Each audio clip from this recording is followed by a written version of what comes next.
Intra ಗಾಡಿ ತಂದಿದ್ದೇವೆ ಗ್ಯಾರೇಜಿಗೆ, ನಮ್ಮ ಗ್ಯಾರೇಜಿಗೆ. ಐಟಮ್ ಇಲ್ಲಿದೆ, ಪೂರ್ತಿ ಓಪನ್ ಮಾಡಿದ್ದಾರೆ ಅವರು. ಐಟಮ್ ಸಿಗಲಿಲ್ಲ ಅಂತ ಹೇಳಿದ್ದಾರೆ. ಮಾಡೋಣ ready. Guys, intra V10 gear box ಇದು. ಹೊರಗಡೆ ಬಿಚ್ಚಿದ್ರು ಶೋರೂಮಲ್ಲಿ, ಐಟಮ್ ಸಿಗಲ್ಲ ಅಂತ ಹೇಳಿ 15 ದಿವಸ ನಿಸ್ಕೊಂಡಿದ್ರು. ಅದೇ 5th ಗೇರ್ ಹೋಗಿತ್ತು, 5th ಗೇರ್ ಡಾಗು, ಆಮೇಲೆ ಬೇರಿಂಗ್ಗಳು ಇವೆಲ್ಲ ಹೋಗಿತ್ತು. ಇವರು 15 ದಿನ ಗಾಡಿ ಹೋಲ್ಡ್ ಮಾಡಿ ನಿಲ್ಸಿದ್ರು. ಈ ಥರ ನಾವೇನು ಮಾಡ್ತಾ ಇದ್ದೇವೆ, ಗಾಡಿ ಎಳ್ಕೊಂಬಂದಿದ್ದೇವೆ, ಗೇರ್ ಬಾಕ್ಸ್ ಅಸೆಂಬ್ಲಿನ ಚೇಂಜ್ ಮಾಡ್ತಾ ಇದ್ದೇವೆ.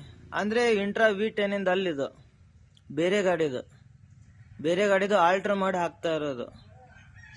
ಸೇಮ್ ಟು ಸೇಮ್ ಮ್ಯಾಚ್ ಆಗುತ್ತೆ,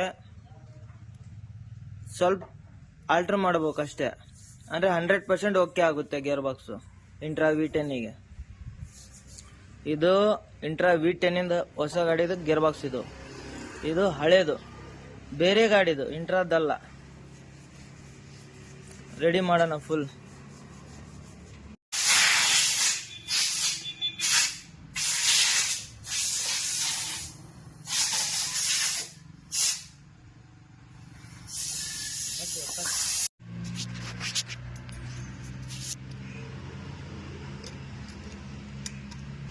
आप कर लेना ना, डालने टाइम कर देगा तो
ಎರಡು ತರ ಸ್ಪ್ರಿಂಗ್ ಬರುತ್ತೆ. ಒಂದು ಸ್ಮೂತ್ ಆಗಿ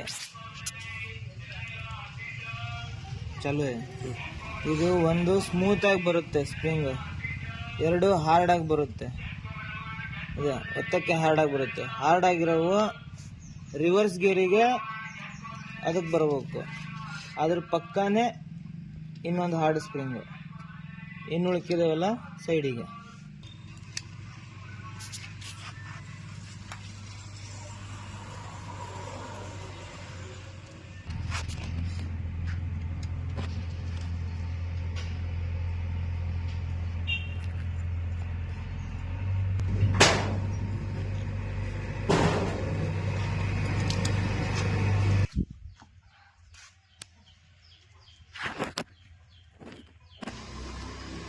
इधर सामने बाइक को कर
अग्यार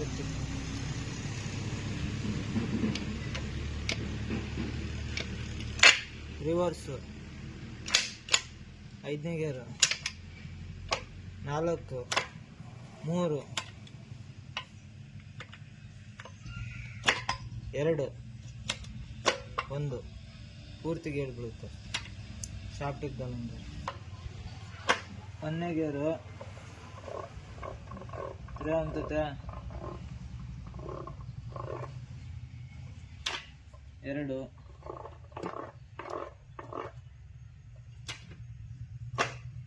3 ರೋಟೇಬಲ್ ಆಗ್ತಾ ಇದೆ 4 ತಿರುಗ್ತಾ ಇದೆ 5 ತಿರುಗ್ತಾ ಇದೆ ರಿವರ್ಸ್ ಉಲ್ಟಾ ರಿವರ್ಸ್ ಅಂಡರ್ ಆಗಿದೆ ಗೇರ್ ಬಾಕ್ಸ್ ಇದೇ ತರ ಅದೇ ಗಾಡಿದ ಐಟಮ್ ಬೇಕಂದ್ರೆ ಸಿಗಲ್ಲ ಬೇರೆ ಗಾಡಿ ಐಟಮ್ ಚೆಕ್ ಮಾಡ್ಬೇಕು ಬರುತ್ತೆ ಇಲ್ಲ ಅಂತ ಅಲ್ಲ ಕಸ್ಟಮರ್ಗೆ 15 ದಿನ 20 ದಿನ ನಿಲ್ಲಿಸ್ಕೋಬಾರ್ದು ಶೋರೂಮಲ್ಲಿ 15-20 ದಿನ ನಿಂತ್ರೆ ದಿನಕ್ಕೆ 3,000 ದುಡಿಯೋ ಗಾಡಿ ಇದು ಎಷ್ಟಾಯ್ತಲ್ಲಿ 45,000 ಲಾಸ್ ಆಯ್ತು ಕಸ್ಟಮರಿಗೆ ಅದೇ ಪಾರ್ಟ್ ನಂಬರ್ ಬೇಕಂತ ಹುಡುಕ್ತಾ ಇರ್ತಾರೆ ಶೋರೂಮ್ನಲ್ಲಿ ಬೇರೆ ಗಾಡಿದು ಐಟಮ್ ಸೆಟ್ ಆಗುತ್ತೆ ಸೆಟ್ ಆಗ್ಲಿಲ್ವಾ ಪೂರ್ತಿ ಗೇರ್ ಬಾಕ್ಸ್ ರೆಡಿ ಆಯ್ತು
ಗಾಡಿ ಕಂಪ್ಲೀಟ್ ಆಗಿದೆ ಗೇರ್ ಬಾಕ್ಸ್ ರೆಡಿ